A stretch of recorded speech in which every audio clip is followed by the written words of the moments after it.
Assalamualaikum warahmatullahi wabarakatuh.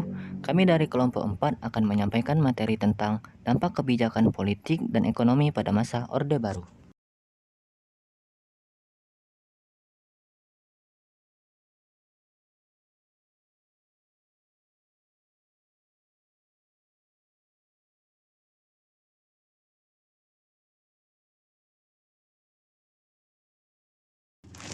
Apa itu masa Orde Baru?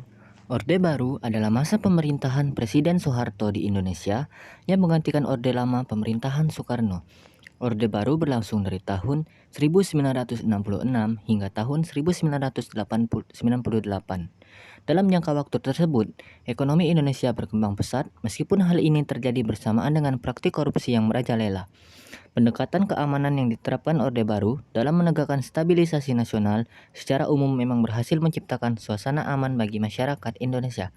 Pengembangan ekonomi pun berjalan baik dengan pertumbuhan ekonomi yang tinggi karena setiap program pembangunan pemerintahan terencana dengan baik.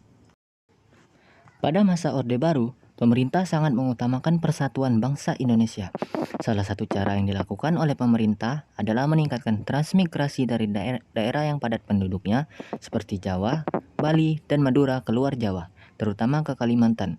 Selain keberhasilan yang dapat dicapai oleh Orde Baru, di sisi lain kebijakan politik dan ekonomi pemerintah Orde Baru juga memberi beberapa dampak yang lain, baik di bidang ekonomi dan politik.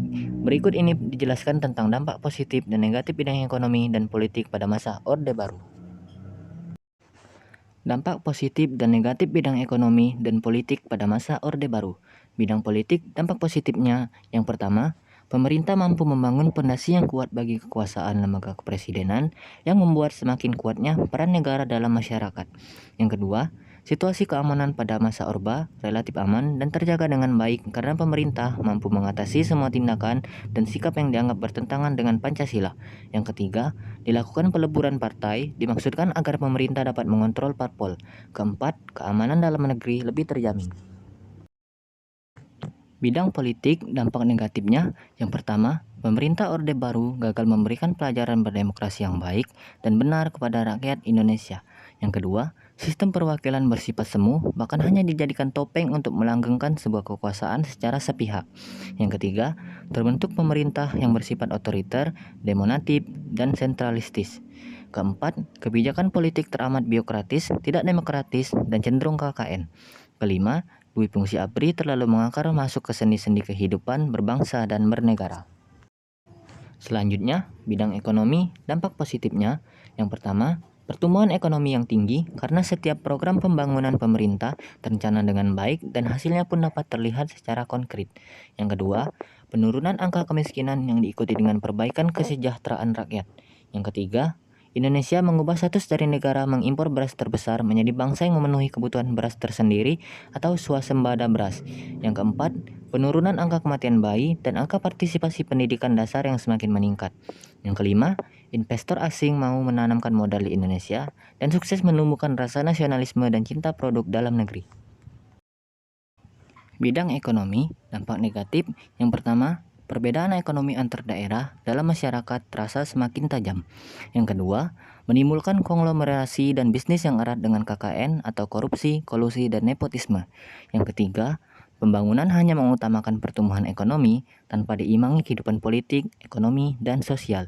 Yang keempat, munculnya rasa ketidakpuasan di sejumlah daerah karena kesenjangan pembangunan terutama di Aceh dan juga Papua. Revolusi Hijau. Revolusi hijau merupakan perubahan cara atau metode berubah menjadi pertanian modern atau farmers. Guna meningkatkan hasil pertanian tersebut, maka pemerintah memberikan 4 cara peningkatan hasil pertanian seperti yang pertama, intensifikasi. Intensifikasi merupakan suatu usaha untuk meningkatkan hasil pertanian tanpa menambah luas lahan pertanian, melainkan dengan mengoptimalkan pemanfaatan lahan pertanian. Perubahan ini dilakukan dengan cara panca usaha tani yang meliputi pemilihan dan penggunaan bibit unggul, pemupukan yang cukup, pengairan yang cukup, pemberantasan hama secara intensif, dan teknik penanaman yang baik. Yang kedua, ekstensifikasi. Ekstensifikasi adalah usaha yang dapat dilakukan oleh petani guna meningkatkan hasil pertanian melalui perluasan wilayah atau penambahan produksi. Misalnya adalah melalui penambahan jumlah tenaga kerja dan atau memperluas area pertanian. Yang ketiga, diversifikasi. Diversifikasi adalah upaya peningkatan hasil pertanian dengan cara menganeka-ragamkan komoditas pertanian. Salah satu langkah diversifikasi adalah mina padi, yaitu penyebaran benih ikan di lahan pertanian. Yang keempat, rehabilitasi. Rehabilitasi adalah upaya peningkatan hasil pertanian dengan cara pemulihan sumber daya pertanian yang sudah rusak atau berada dalam kondisi kritis. Misalnya adalah penghentian tanam pada setelah 6 kali tanam untuk mengembalikan unsur hara di dalam tanah. Selain masalah-masalah tadi, tidak sedikit pengamat hak asasi manusia dalam dan luar negeri yang menilai bahwa pemerintahan Orde Baru telah melakukan tindakan anti-demokrasi dan diindikasikan telah melanggar HAM. Amnesty International, misalnya dalam laporannya pada 10 Juli 1991, menyebut Indonesia dan beberapa negara Timur Tengah, Asia Pasifik, Amerika Latin, dan Eropa Timur sebagai pelanggar HAM.